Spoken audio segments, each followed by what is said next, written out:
Bonjour et bienvenue dans le calendrier de l'Avent du produit. Tous les jours, du 1er au 24 décembre, nous allons partir à la rencontre d'un ou d'une passionnée du produit qui va nous parler de sa vision, de ses challenges et d'un sujet qui lui tient à cœur. Et en ce 6 décembre, c'est Victor Villette de Villemeur, Product Manager chez L'Oréal, qui est avec nous. Salut Victor, comment ça va ? Très bien, Timothée, merci. Est-ce que tu peux te présenter en quelques mots ? Ouais, avec plaisir. Je suis Product Manager chez L'Oréal. Je développe des applications pour les employés de L'Oréal pour les aider à être plus efficaces.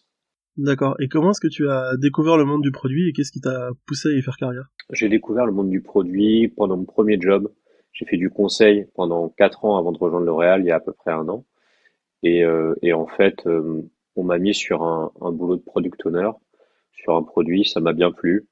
Et donc ensuite, j'ai continué à creuser autour du boulot de product owner pour ensuite aller sur des jobs plus de product manager et un peu creuser tous ces aspects-là. Et là, donc ça fait un an que mon rôle en tant que tel, c'est d'être product manager chez L'Oréal. D'accord, et du coup, est-ce que justement tu peux nous dire un peu plus ce que tu fais au quotidien chez L'Oréal et quels enjeux il y a derrière ? Bon, avec plaisir. Bah, notre boulot, hein, c'est délivrer des applications de qualité pour les employés de L'Oréal, pour leur permettre d'être plus efficaces dans leur boulot de tous les jours. Donc c'est très vaste hein, comme mission parce que bah il y a plein de métiers différents dans une entreprise comme L'Oréal qui construit des produits cosmétiques. Donc en fait on va pouvoir bosser avec différentes parties de l'organisation, différents métiers. Donc c'est assez intéressant justement de pouvoir bah rentrer dans la complexité de ces différents jobs. Donc ça on va dire c'est le cœur de ce qu'on fait. Donc vraiment délivrer des applications aider à mettre en place des produits efficaces et en plus on essaye de transformer un peu l'organisation. C'est un peu la deuxième mission qu'on a. On essaye en fait en faisant ces produits de qualité, on essaie de mettre en avant des démarches plus innovantes, donc dont le product management évidemment, pour justement transformer l'organisation vers ces nouvelles manières de bosser qui sont plus efficaces, plus agréables pour les gens qui les utilisent et en fait qui permettent à tout le monde d'être plus heureux à la fin. Et est-ce que du coup les outils que tu développes servent à toutes les marques du groupe ? Est-ce que les besoins des employés sont les mêmes, que ce soit une marque grand public, une marque de luxe ou une marque professionnelle ? Ou est-ce que au final tu as des personas et des cas d'usage très différents ? Alors ça va dépendre en fait. Le truc c'est que on a certaines applications, certains produits qui sont très spécifiques à un métier donné. Par exemple la recherche. Donc on a des gens côté recherche et innovation chez L'Oréal dont le boulot c'est de mélanger des ingrédients pour construire des produits cosmétiques. Donc c'est les chimistes. Et eux typiquement leur travail il va être très déconnecté d'une marque ou d'une autre quoi. Parce que ils vont être un peu plus en amont dans ce processus-là. Donc derrière en fait tu vas aussi avoir des gens côté recherche qui vont bosser avec les marques pour du coup ajuster un petit peu la formule. Mais on va dire, tu as quand même pas mal de chercheurs qui eux sont un peu en amont. Donc eux pour le coup, voilà, c'est très déconnecté des marques. Et donc tu as ça pour un certain nombre de fonctions. Typiquement les fonctions sales, les fonctions gross management, pour tout ce qui va être du coup essayer de générer, de gérer la partie promotionnelle, gérer la partie négociation avec les supermarchés, les distributeurs. Tout ça, ça va être des choses qui vont être un peu plus déconnectées des marques. Ça va être des fonctions un peu plus centrales. Et par contre, effectivement, ensuite, on va aussi avoir parfois des produits qui vont être destinés ensuite à une customisation par les marques. Donc là, typiquement, sur tout ce qui est e-commerce, par exemple, chez L'Oréal, on va avoir du coup une entité qui va développer des briques e-commerce un peu communes en marque blanche, et ensuite les marques vont pouvoir les adapter elles-mêmes, les customiser un petit peu, avec du coup un niveau de personnalisation plus ou moins poussé. Donc ça dépend. Et un des intervenants de ce calendrier disait que les outils internes c'était souvent sous-estimé, alors qu'en fait c'était génial parce que en fait les utilisateurs ils sont à côté et qu'il y a des vrais enjeux du UX. Comment est-ce que de ton côté se passent les phases justement de discovery au sein de L'Oréal ?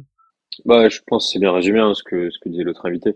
C'est-à-dire que il y a un gain énorme derrière, et notamment sur les aspects UX, discovery, où en fait quand on est sur des projets, on va dire B2E, business to employee, en fait, souvent, on peut avoir des mauvais réflexes dans ces cas-là, puisqu'à la différence d'application B2C, où en fait, si tu fais une feature qui marche pas bien, tu vas très vite le payer. Sur du B2E, l'impact monétaire, l'impact financier, il est un peu plus long à se faire sentir, quoi. Donc, je dirais que ouais, c'est un super terrain de jeu pour essayer de développer des bons produits qui résolvent des problèmes, des vrais problèmes de nos utilisateurs. Moi, je suis un peu plus nuancé sur la facilité de faire de l'UX, de la discovery, parce que justement, paradoxalement, vu que c'est des collègues à toi, vu que c'est des gens de la même boîte, c'est plus dur en fait souvent de les solliciter pour du coup faire des entretiens, pour faire du shadowing, pour co-construire un peu des solutions cibles. Parce qu'en fait, du coup, comme c'est pas des utilisateurs finaux, enfin voilà, ils vont toujours nous dire on n'a pas forcément complètement le temps. Vu qu'en plus à la fin c'est pas eux qui vont payer pour l'outil, c'est pas évident de les sensibiliser, de les responsabiliser. Donc en fait c'est un super terrain de jeu. Effectivement, les utilisateurs sont très accessibles, mais c'est pas parce qu'ils sont accessibles que derrière c'est facile de les solliciter pour des phases de recherche. Comment s'organise du coup le produit et les équipes produits chez L'Oréal? Alors en fait, moi je suis dans une entité qui est côté DSI, côté central, et donc on a un boulot un peu transverse au sens où on va pouvoir bosser avec un peu différentes fonctions métiers au sein de l'entreprise.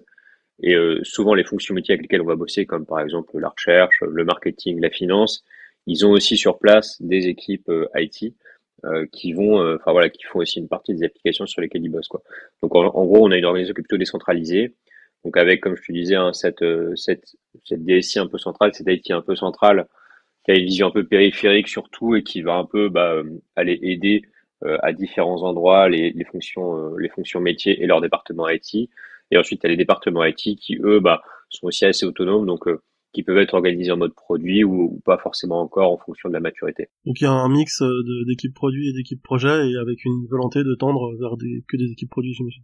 Ouais, c'est ce qu'on essaie de faire. Après, le truc, c'est que dans un grand groupe, justement, enfin, L'Oréal, nous, on a un grand groupe qui fait un peu le choix d'autonomiser les gens et d'autonomiser les équipes, ce qui fait que il y a une transition qui est en train quand même de s'opérer hein, vers plus de produits, mais on veut pas commencer à standardiser le truc et à imposer les choses. On essaie de faire passer ces choses-là de manière un peu plus soft, par de l'influence, en convainquant les gens plutôt que les forcer à adopter un truc sur lequel ils sont pas forcément matures ou enfin voilà ou dont ils perçoivent pas forcément les avantages.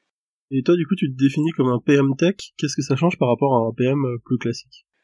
Moi, je dirais que mon background de base, c'est quand même d'être ingénieur. Donc moi, j'ai une sensibilité sur les sujets tech qui est un peu plus poussée, je pense, que d'autres PM qui peuvent avoir une appétence plutôt côté UX, plutôt côté business. Donc moi, c'est ça qui me tire à la base et c'est un sujet sur lequel je suis très sensibilisé.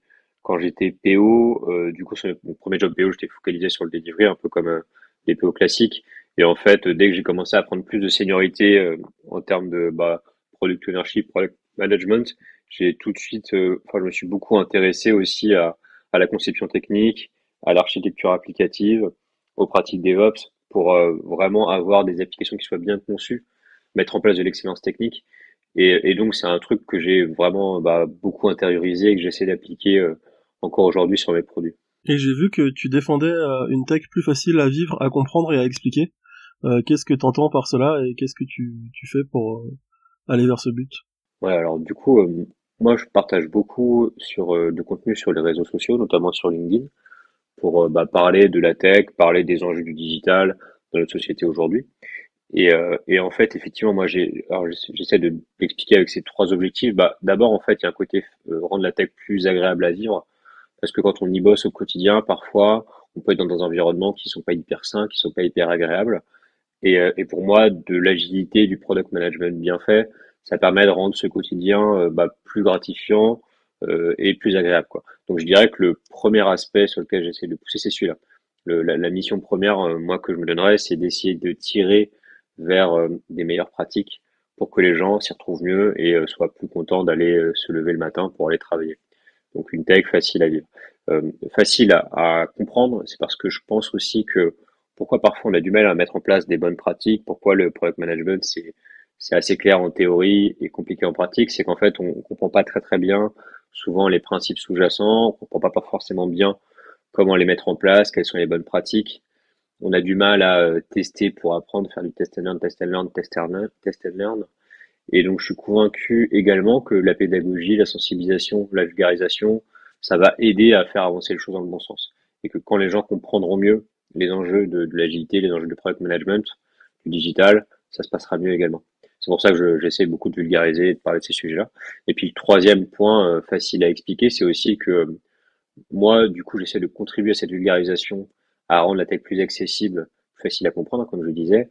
Mais je pense aussi que la meilleure manière pour tout le monde, pour tout un chacun, de comprendre un sujet et de se l'approprier, c'est aussi d'expliquer à d'autres personnes. Et donc, bah, moi tout seul avec mes petits bras, du coup, bah, je pense que ça contribue un petit peu. Mais le mieux quand même, c'est qu'à la fin, les gens en fait le comprennent tellement bien qu'ils soient capables de l'expliquer à d'autres personnes, que ça se diffuse un peu plus, et qu'à la fin, en fait, on grandisse tous ensemble, on progresse tous, grâce à d'autres personnes qui prennent la parole sur les sujets et qui arrivent justement à vulgariser également. Toi, tu postes du coup beaucoup de contenu sur les réseaux sociaux comme LinkedIn, justement, tu disais. Quel conseil tu as du coup pour faire de la veille et rester curieux sur le produit? Parce que j'imagine que je crois que tu es à 2 posts par jour Ouais. pour toujours avoir des nouvelles idées et des nouveautés sur le produit. Ça doit être complexe. Donc, quelle est ta méthode en fait pour rester curieux et continuer à apprendre? Et quelle est la dernière chose que tu as appris qui t'a surpris concernant le produit? Je pense que t'as quatre manières pour moi de faire de la veille, de rester au courant. Le premier, c'est vraiment de, bah, du coup, aller voir un peu ce qui se fait sur les réseaux sociaux, les gens qui en parlent, parce que c'est de la matière assez facile à ingérer, assez facile à capter, donc c'est le premier truc. Et je mets aussi dedans tout ce qui va être newsletter. Il y a pas mal de newsletters qui sont un contenu un peu plus poussé, un peu plus détaillé, approfondi que ce que tu as sur les réseaux sociaux. Mais je pense que c'est super ça pour faire de la veille. Et c'est souvent ce qu'on pense quand on parle de faire de veille, donc c'est une première bonne chose. Je dirais la deuxième chose, ça va vraiment être de essayer de suivre un peu tout ce qui se fait en termes de livres, donc de voir les derniers livres à la mode, les derniers ouvrages qui sortent. Donc par exemple, il y a eu Discovery Discipline il n'y a pas longtemps qui est sorti. Bah ça, typiquement, essayer de bien être au courant des dernières actualités en termes de livres pour bah justement être à l'heure là-dessus, et être au courant. Le troisième truc que je dirais pour un peu, enfin, faire cette veille, rester un peu, avoir toujours un peu des idées claires sur comment ça avance, je dirais c'est vraiment le côté les années, enfin le travail en fait de tous les jours. Hein. C'est-à-dire que quand tu travailles en tant que product manager comme moi, en fait, t'as plein d'exemples, t'as plein de choses qui se passent dans ta vie, plein d'anecdotes à raconter qui te permettent, enfin que tu peux mettre ensuite en perspective, en relief par rapport aux pratiques produits, par rapport à la théorie. Et donc, je pense que c'est un réservoir aussi hyper intéressant bah, d'enseignement sur comment on doit faire du digital, comment on doit faire de la tech. Donc, un troisième point, du coup, on va dire la vie de tous les jours. Et puis, quatrième, je pense qu'il y a aussi beaucoup tout ce qu'on peut penser par soi-même, quoi. Je pense que, enfin voilà, tous ces trois points bah, premièrement, les réseaux sociaux, deuxièmement, les livres, troisièmement, la vie pro, en fait, bah, tout ça, ça mijote un petit peu dans nos cerveaux, ça nous donne des idées, ça nous fait réfléchir sur bah, notre monde et comment le digital le transforme. Et du coup, je pense que c'est aussi un super élément, enfin, c'est un quatrième truc en fait hein, qui est lié à la veille, qui est lié justement à sa propre compréhension du produit. En fait, on a plein d'idées soi-même, on se rend pas compte. Donc, c'est important de bah, bien se noter ces choses-là pour le savoir. Et je pense que c'est aussi hyper utile de le faire. Voilà, c'est une bonne démarche intellectuelle.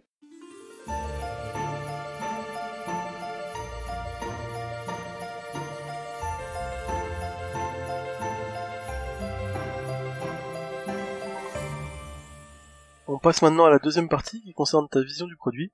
Quel conseil est-ce que tu donnerais à quelqu'un qui se lance dans le produit justement aujourd'hui? Alors moi, je dirais le conseil que je donnerais, enfin, je pense que j'en donnerais deux. Le premier, c'est essayer de vraiment de mélanger la théorie et la pratique, c'est-à-dire de pas faire que l'un ou pas faire que l'autre.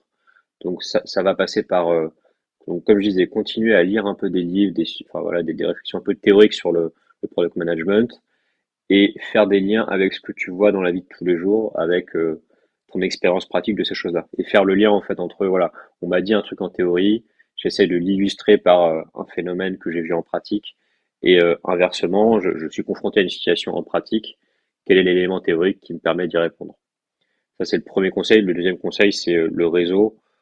Investissez vraiment sur le réseau, sur des connaissances dans ce monde-là, dans ce milieu-là et dans des milieux un peu périphériques adjacents.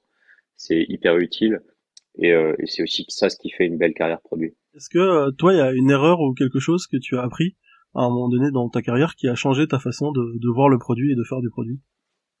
Moi, pour être très sincère, c'est les sujets de technicité, d'excellence technique et de conception applicative qui m'ont beaucoup marqué sur les ouais, premiers produits sur lesquels j'ai bossé il y a 4 ans. En fait, on a eu des vrais problèmes pour maintenir de l'agilité, pour maintenir un rythme de livraison soutenu et d'être vraiment incrémental à cause de problèmes de conception technique. Conception technique qui n'était pas d'assez haut niveau, sur lequel on n'avait pas investi assez. Et donc, c'est un truc enfin, c'est une erreur, je pense, qui est assez naturelle de pas comprendre suffisamment, de pas investir suffisamment sur ces sujets-là de technicité, d'une architecture bien faite, de livraison en continu, de DevOps. Et du coup, c'est naturel, mais il faut faire attention à ça. Et une fois que tu as été confronté à du coup un produit qui galère à cause de ça, en fait, tu es très très vacciné contre ça. Et moi, ça a vraiment été mon cas. Aujourd'hui, quels sont tes plus gros challenges et comment est-ce que tu vois le monde du produit évoluer dans le futur? Aujourd'hui, moi, le challenge que j'ai, je dirais, je pense que du coup, comme un peu tout le monde, il y a quand même toujours un enjeu de réussir à intégrer l'utilisateur final dans la boucle et en particulier dans la phase de discovery et puis en fait continuer à maintenir ce lien pendant le delivery avec une forme un peu de discovery en continu. Donc ça, je pense, c'est un vrai challenge que tout le monde a un petit peu, qui est pas évident à gérer, mais je pense que c'est un truc assez commun. Et voilà, et je pense que ça dure très très longtemps et c'est jamais un truc avec lequel on a terminé quand on est product manager. Et j'en ai un deuxième quand même qui est plus personnel ces temps-ci. Moi, je bosse beaucoup sur les sujets plutôt aval, on va dire, donc côté marketing, côté grosse. Donc une fois que le produit il a été bien découvert en phase de discovery, qu'on l'a délivré et que globalement la conception technique elle est bien au niveau, il y a un moment où en fait le produit il est à peu près mature, on va moins le faire évoluer. Par contre, on va plus se focaliser sur le faire grossir et faire grossir sa base d'utilisateurs. Et, euh, et du coup, moi, je bosse pas mal sur ce sujet-là aujourd'hui pour essayer de bien comprendre comment j'articule le rôle du product manager avec les fonctions marketing, les fonctions grosses, les fonctions business, comment on fait un peu fonctionner tout ça les uns avec les autres et c'est quoi la bonne manière de faire. Et voilà, pour moi, c'est un vrai challenge, je pense quand même aujourd'hui, qui est pas encore trop clair et sur lequel on n'a pas encore, enfin, niveau théorique, on manque un petit peu d'éléments. Donc c'est un peu une casquette de PMM aussi que tu es en train de prendre également, c'est ça? En tout cas, ouais, alors, du coup, en fait, c'est une des questions, en fait, parce que le PMM, effectivement, on le présente un peu souvent comme celui qui va gérer la phase aval, avec du coup les aspects un peu branding, communication, go-to-market, et puis ouais, essayer de nourrir l'acquisition, la rétention du produit dans le temps. Mais en fait, comment ce PMM il interagit avec les fonctions grosses? Est-ce que il est aussi en charge du gros, ou est-ce qu'en fait il faut qu'il y ait un lead gros du coup qui soit là dans l'équipe produit également? C'est un peu ces articulations-là que moi j'essaie de clarifier et je vois, en fait, je trouve que on n'est pas encore très clair. En fait, j'ai peu vu de ressources qui expliquent très clairement comment une équipe produit, elle bosse avec les équipes grosses dans une structure. Tu disais aussi dans un de tes posts de pas attendre pour avoir du retour utilisateur, en gros de sortir de sa zone de confort le plus vite possible. Est-ce que tu as un exemple où toi-même tu t'es dit après coup que tu avais trop attendu pour prendre des retours? Ouais, toujours, évidemment. Toujours. En fait, enfin, je pense que bah, c'est vrai que typiquement, moi, ça m'est arrivé il y a pas longtemps, en fait, de me dire, en fait, qu'on était allé un peu trop vite en phase de delivery et qu'en fait, on aurait dû prendre plus de temps pour faire de la discovery ou en tout cas qu'on aurait dû segmenter un peu plus les développements pour justement pouvoir passer un peu plus de temps avec l'utilisateur en continu pour valider ce qu'on faisait, penser à des hypothèses, les confirmer, les infirmer et avancer. Donc ouais, c'est toujours un challenge. En fait, moi là, des éléments un peu contextuels qui fait que c'est pas évident, c'est que on a peu de on a pas mal on bosse pas mal avec des prestataires externes, on a peu de ressources internes pour tout faire nous-mêmes dans mon job aujourd'hui. Ce qui fait que parfois c'est plus simple en fait de payer un prestat sur du coup enfin voilà une présence pendant 4 5 mois, un truc comme ça, 5 6 mois. Et du coup quand le prestat vient pendant 5 6 mois, en fait, il n'est pas là avant, il n'est pas là après, et il est juste là pendant les 5 6 mois. Donc c'est difficile quand il est là, c'est difficile de faire un truc très très incrémental où en fait tu vas développer un petit bout de l'application, tu vas valider, confirmer avec l'utilisateur que ça marche bien, puis tu vas continuer à avancer comme ça. C'est plus difficile parce qu'en fait, vu qu'ils sont là pour 5 6 mois, tu te dis j'ai besoin d'en profiter, donc j'essaye de faire avancer le truc et puis voilà quoi. Et donc une difficulté que j'ai aujourd'hui qui est un peu liée à ces éléments contextuels et puis dans l'absolu c'est jamais facile en plus de faire ça, hein. Enfin on a toujours envie de grouper un peu le truc pour avoir des économies d'échelle même si en fait c'est pas souvent la bonne manière de faire.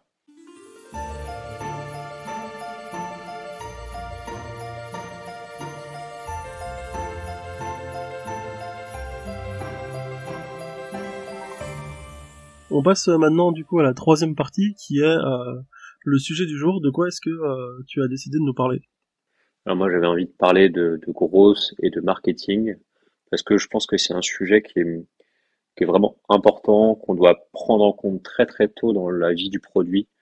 En fait, pour moi, qu'on doit commencer à considérer dès les phases de discovery, avant même qu'on ait du delivery.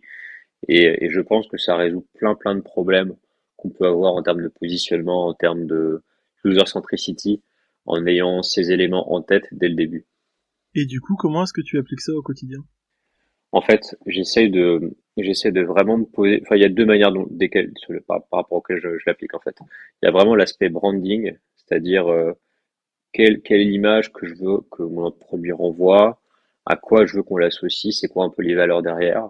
Et ça, ces choses-là, elles sont importantes en termes de communication, en termes de plein de choses, un charte graphique, interface, expérience utilisateur.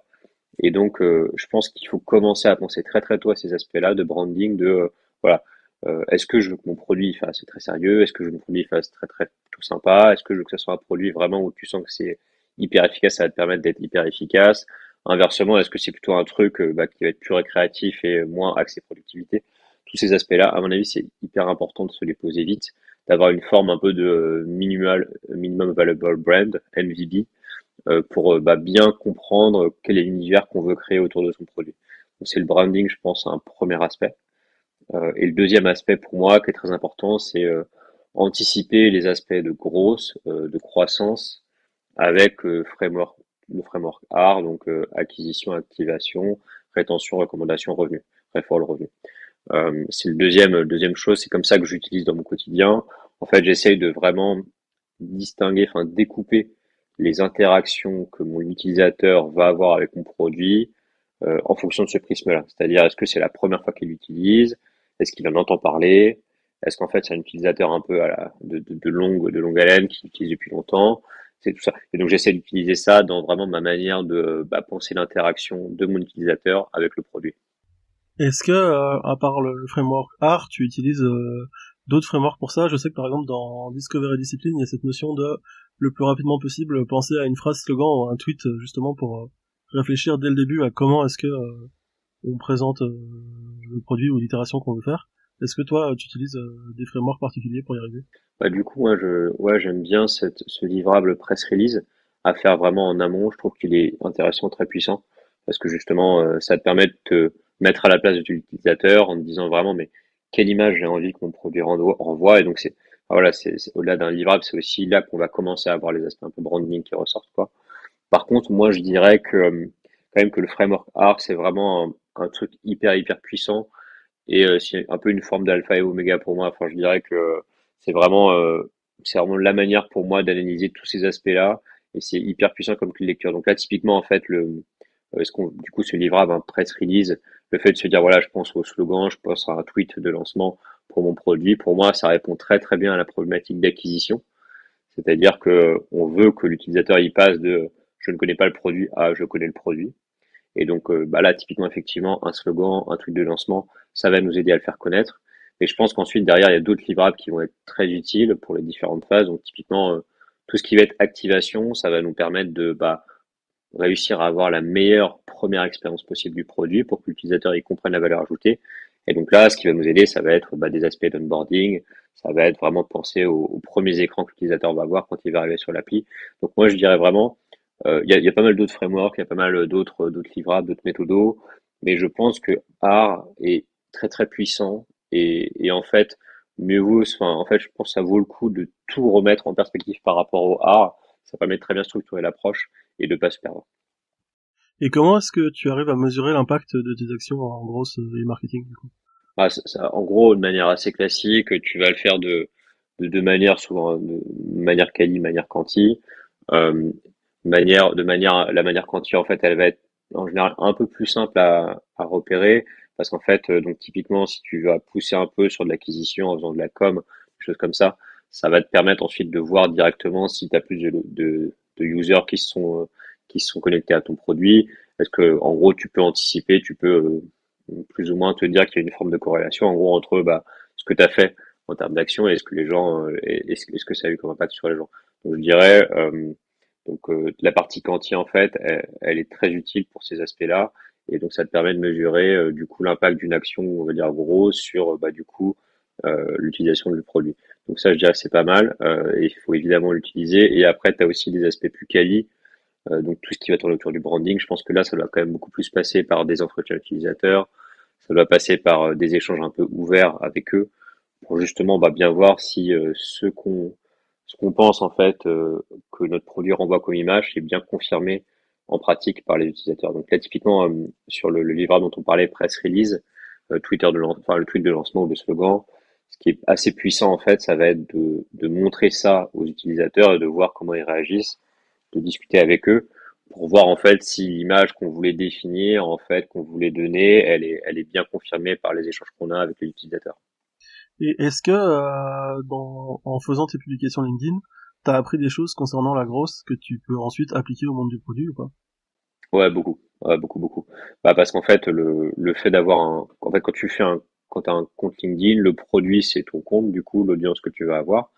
Et en fait, tu peux appliquer très, très bien un framework comme R à ton produit qui est, du coup, ton compte LinkedIn. Donc, ça va être, acquisition, c'est les gens, ont jamais entendu, ont jamais lu de post de toi et puis ils le voient. Activation, ça va être, du coup, ils ont lu un post, ils ont bien aimé, donc ils like, ils commentent, ils te suivent et ils te demandent en ajout de connexion. La partie rétention, ça va être du coup, il reste, il continue à le faire dans le temps, quoi. Il continue à interagir avec tes posts dans le temps. Et referral, ça va être de deux manières. Ça va être soit il parle de toi à des amis, soit en fait en likant un de tes posts, du coup le LinkedIn le montre aux relations de la personne qui a liké le post et du coup ça ramène des gens en plus quoi. Et après revenu, après ça c'est autre chose. Ça va être comment tu vas monétiser ça. Il y a différents modèles qui le font quoi. Mais tu vois rien que en fait rien que voilà l'activité écrire sur LinkedIn, elle permet très très facilement d'illustrer le framework R et du coup derrière il y a plein de choses qui permettent de raisonner. C'est hyper, enfin moi ça m'a beaucoup aidé justement à progresser sur les aspects grosses, de voir ce que je faisais sur LinkedIn comme un truc de grosse, comme un produit normal. Pour terminer cet entretien, est-ce que tu as 3 conseils ou astuces que tu peux partager pour tirer au mieux profit justement de la grosse et du marketing dans le produit? Ouais, bien sûr, moi je dirais le premier élément, c'est y penser très très tôt. Donc pas forcément mettre en place des actions de grosses très très vite, mais par contre essayer de réfléchir justement en termes de acquisition, activation, rétention, referral et revenus, et en termes de branding, quel est le branding que je veux envoyer, ça il faut y penser très très vite. Deuxième truc, c'est que c'est une science qui est quand même hyper pluridisciplinaire, donc il faut pas enfin voilà, faut vraiment essayer de mettre le plus de gens autour de la table pour bosser sur ces sujets-là. Donc évidemment les équipes grosses, mais aussi d'autres gens s'il y en a, parce que je pense que c'est ça qui va créer justement cette intelligence, cette créativité, qui va être très pertinente et qui va faire que ça va fonctionner. Et le troisième truc, c'est que ces approches grosses, elles sont utiles aussi parce qu'elles poussent en fait à mieux comprendre que parfois on teste, on apprend et on teste un truc, ça marche pas et puis ça nous permet d'apprendre. Donc je dirais que c'est il faut aussi vraiment l'utiliser comme une manière de sensibiliser les sponsors et les gens qui bossent sur le sujet au fait que voilà, il y a du test and learn, il y a des échecs et c'est comme ça qu'on apprend. Et donc c'est une bonne manière aussi de dédramatiser l'échec. On va en avoir besoin de toute façon dès qu'on commence à développer des produits, on va avoir besoin d'expliquer ces choses-là parce que ça va pas juste concerner la grosse, ça va concerner aussi les futurs qu'on va développer. Donc voilà, c'est le troisième truc, je dirais. Utiliser un peu ces éléments grosses pour sensibiliser sur l'importance de l'innovation, l'importance de se tromper pour apprendre. Génial, merci beaucoup d'avoir participé à ce calendrier de l'avant du produit. Est-ce que tu as un mot de la fin ou quelque chose à rajouter? Non, non, juste merci beaucoup pour cette invitation et puis c'est une super super initiative, donc bravo. Et voilà, cet épisode du calendrier de l'avant du produit est maintenant terminé. J'espère que vous l'avez apprécié. Je vous souhaite une très bonne journée et on se retrouve demain pour un nouvel épisode. À demain!